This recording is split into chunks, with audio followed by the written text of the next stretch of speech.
paano ko mabubuhay ngayong wala na sila sa piling ko.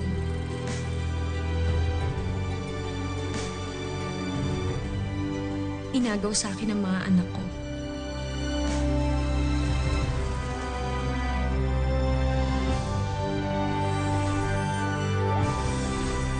Lumaki akong nangungulila sa pagmamahal ng isang tunay na pamilya.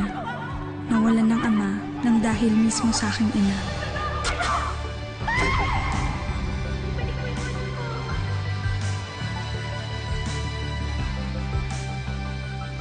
Pero nang dumating ka, naibsan ang sakit na nadarama.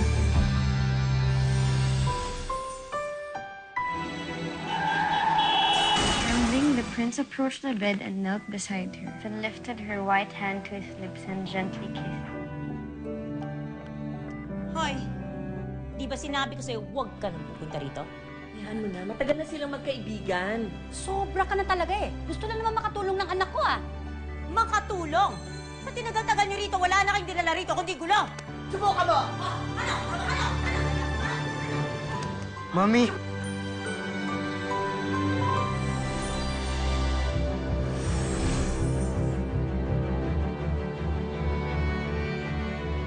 Maghiwalay na lang tayo.